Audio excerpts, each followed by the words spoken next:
welcome back to my channel. I'm going to just start this off with this little thing, which I'm going to say, which is that I feel like my bed has got bed bugs, okay? And like, I do change my sheets and probably due to change them again. However, you know, I'm aggravated by the fact that I keep being bitten, and I don't know whether it's because it's getting hotter or something, but it's literally driving me nuts. So there we go. I wanted to do a video on how I feel like things like change in different seasons and like overcoming patterns. I go in and out of this like sort of holistic mindset. Like I feel like we all have this like level of like spirituality, and obviously it's just a level of like self-actualization and like sense being made of situations, and in terms of like patterns of like life, because I definitely think that cycles come back round. Like I obviously I'm wearing kind of a spiritual top today, which I actually didn't want to keep. I'm gonna go and delete videos so I can have enough space. Okay, so just I feel like I was on about my top, but regardless of that, I feel like stuff comes into our lives that kind of can be subconscious, and it's not always necessarily like something that we choose to have as a pattern. It can be, honestly, I'm gonna just say it, like whether you believe in this stuff or not, past life trauma. They say that can be an effect, and it hasn't always happened to you like recently. I'm so sorry, like scratch my legs. I'm not literally bitten that much, but I feel like it does just like aggravate the place, and you just sort of itch all around that area. But I definitely do think there's something in past lives. Like it's not always something to like to like worship or anything, but in terms of holistic spirituality and stuff, I do kind of buy into past lives, and I do think that like even if it's just like not a past life thing and it's just a stored trauma in your body that you aren't consciously aware of or you're not aware of, I definitely think that it's something that you can kind of tap into and sort of like notice the cycle or the pattern or the thought and release it, and kind of then sort of like heal from it and sort of change a pattern that way. So yeah, I just feel like stuff does come back round in terms of seasons and trials and patterns and stuff. I think we learn stuff through trials. There's a lot of words there. We learn stuff through trials. I feel like in like what God sends us, like issues and stuff. And the massive thing that I've found in sort of like reconnecting to religious stuff, or God more so, and watching sort of online church and things, is that you know sometimes like the trials that we go through, like you don't always realize what you're learning at the time, but then like the next season or the next thing, because there's this phrase in the Bible that says like this too shall pass.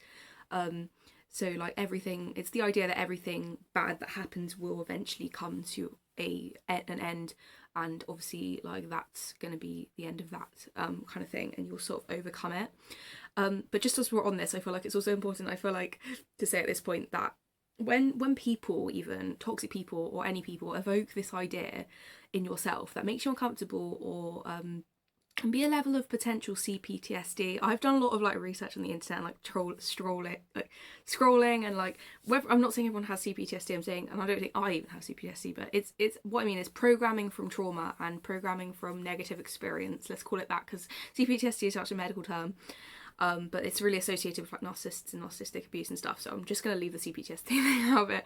But in terms of conditioning from trauma and sort of ideas related to trauma, for example, that could be an idea of like, I have to be in this narcissistic relationship because that way I will be loved, or something, that sort of like related link belief kind of thing built from a toxic relationship, which you can actually break that cycle and break from. But seeing the things that are evoked in you, because often like people that like kind of trying to use other people's negative, not to say, oh my god, I actually hit my phone, I have to go and figure out more. Okay, hopefully this will last, but probably won't, and I'll probably just get aggravated again and have to delete more stuff.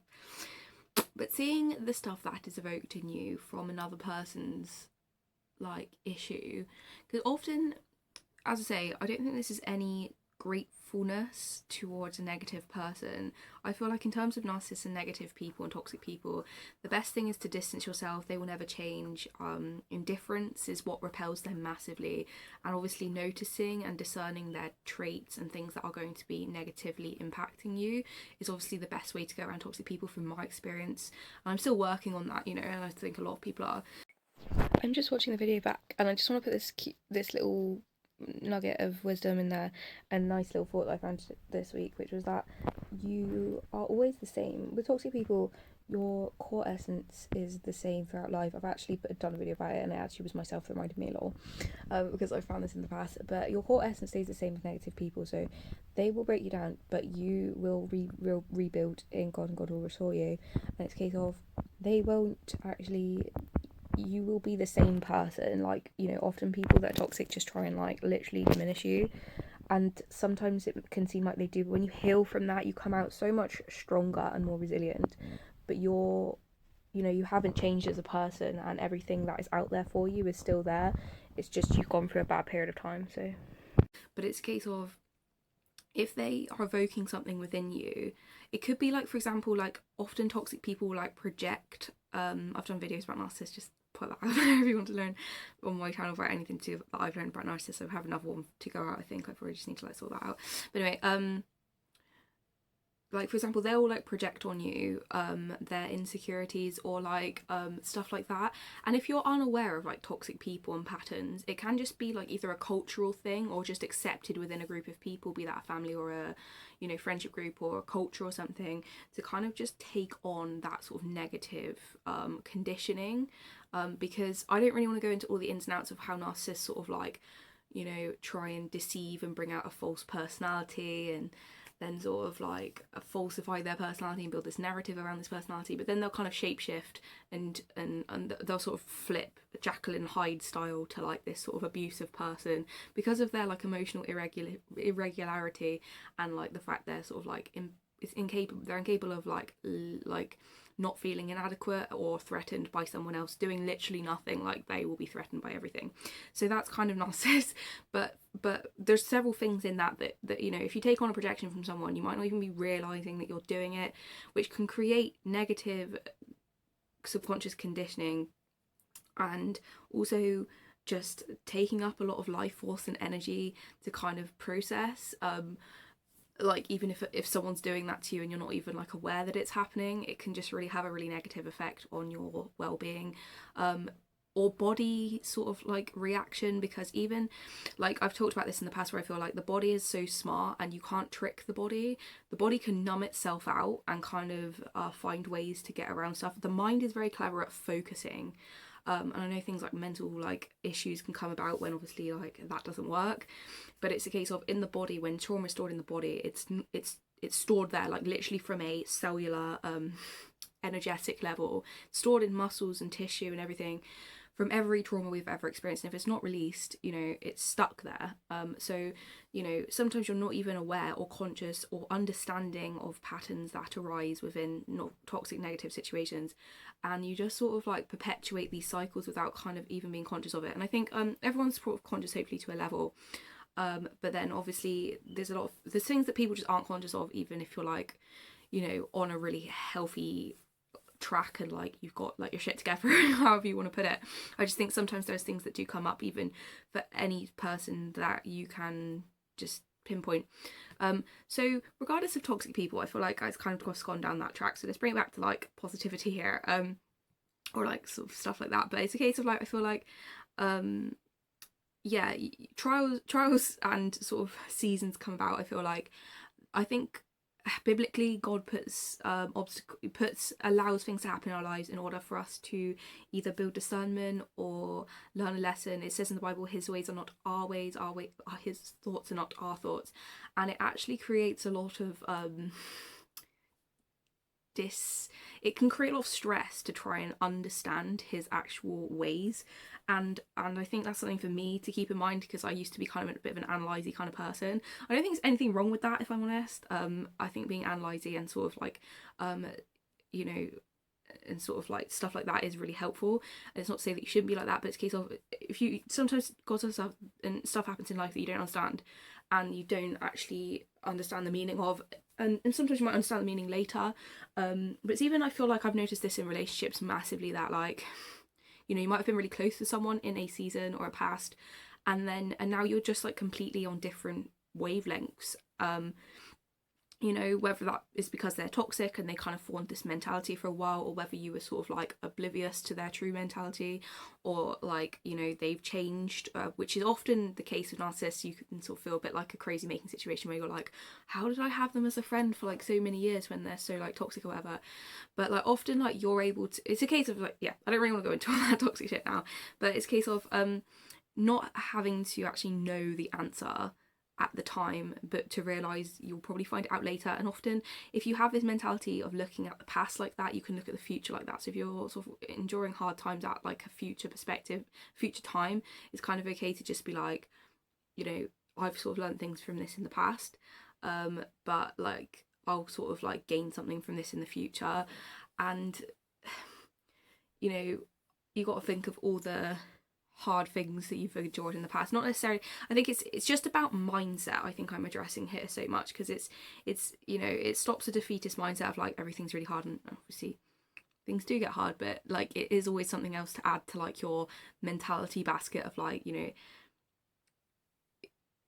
like there will be a reason, like everything else. But you know, yeah, I don't really like worldly phrases for like everyday use necessarily all the time because they can be kind of misleading at times. I don't know. So anyway, let's just leave that. Technicalities for me. So not, yeah.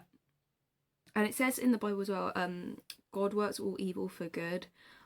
So like I've noticed this, like I've mentioned this a few times on my channel, toxic people and also and really bad situations, they just work themselves out in the right way. And I'm going through situations at the moment where I'm thinking, oh fuck, like, you know, what is going on? Why am I having to deal with this? What is going through God's mind right now that I need to actually be presented with this situation? How the fuck am I going to deal with this kind of thing? But it's a case of, you know, it seems, you know, but, you know, not everything happens in your timing and in your plan necessarily. I do think in reflection, a lot of my ideas of how my life was panned out has kind of happened, but just not in the way I thought. Interestingly, like, you know, always dreamed like having my own house when I moved out, which happened a long time ago when I was 17. I'm 24 now, so I've been out of the house for ages, and like, you know, have a nice life and jobs that I've enjoyed and blah blah blah, and that's all sort of had good relationships, some of them, but it's a case of like, you know, I've kind of had good friends and blah blah blah, which I've kind of always had. But so lots of things have sort of happened, but not necessarily in the way I would have expected them to. But again, it doesn't always happen in our plan. It says in the Bible, trust God in your every like action and rely not on your own understanding, and He will make your path straight and remove obstacles. Which I love that, to be honest, because if there's one thing I've endured in the last fucking year or so, it's obstacles in like life generally. Not all the time, but often. I just think there's been a lot of like change going on in the world, but the what thing I need right now is to make my path straight. I'm not gonna lie. And it says in the Bible, if you rely on God in everything, and I've heard this phrase, this idea before, of putting God before everything else. Whether you want to believe in God or not, it's kind of up to you. Whether you want to relate this to like source energy and things like that, but it's also important to like discern spirits and stuff. So whether you have a relation to God or not, but it's a case of let's kind of leave the whole God thing now, I think, because like I don't want to force it on people anyway.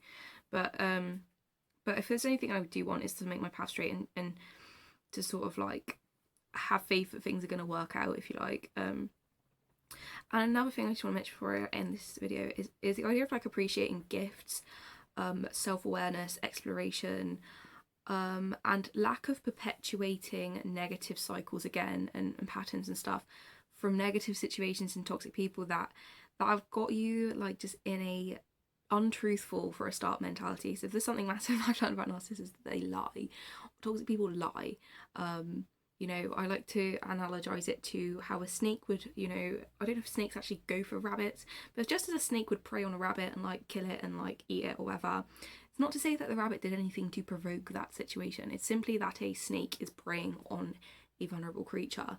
and it happens in nature. It's the same thing happens in humans sometimes, and it's a case of like cognifying that properly, and being aware of your own gifts, because we all have our own gifts. You know, often people, like, you know, I'm not saying people that are predators are stronger, because often they can be more dominating in certain situations, but we all have our strengths, okay? And God uses our weaknesses for strengths anyway, and it says he blesses the meek and the humble, and he turns away from the proud. So that's why I feel like a lot of bad karma comes to toxic people. So, you know, there we go. Not that bad karma doesn't come to everyone to an extent, but yeah, I like to laugh at when narcissists and toxic people get bad karma and get bad situations, because it makes me happy. But that's a bit sadistic, but at the same time we all have to laugh. Appreciating, yeah, your gifts, self-awareness and exploration, and sort of like I'm finding that I'm sort of going a little bit more into myself. I think your 20s is just a massive time to explore yourself and sort of come to your like full true adult self and evolve, and that's kind of a natural, healthy, timely process in adult life, and there's no rush to do that. I feel like things come up to kind of shape you, and I don't think there's anything wrong with that. At the same time, enjoy life. Like, we only live on this planet once, and to be in the present is really important, I'm realizing. And obviously I understand that like things come up, and even I've had past conditioning of like not wanting to be in the present. Oh my god, hang on. I'm gonna hope that this kind of stays close. Anyway, I've had past conditioning of not wanting to be in the present, and it's like, you have to just live your life for you. We all have free will. If someone else like has an issue with that, because they will, everyone has an issue with something. If they're psychopathic or narcissistic or toxic, they're gonna have more issues with it. Again, that's not your burden to bear, that's their burden to bear. So it's just about going about your life. The more you ignore them, become indifferent, and don't give them what they want, which is energy and attention anyway, they'll just fuck off anyway, leave you alone, and just find someone else that's gonna, you know, give attention to them. But yeah, I guess it's just about what I was saying, which was about yeah, gifts, self-awareness, exploration. Yeah, kind of. I'm sure that's another video, so I don't want to ramble too hard. But I do enjoy having a bit of a ramble, so I'm glad I've sort of had this out, because it was a bit of a elusive topic which you can sort of pick up a bit of information from. Thanks for listening, and I'll speak to you soon. Bye.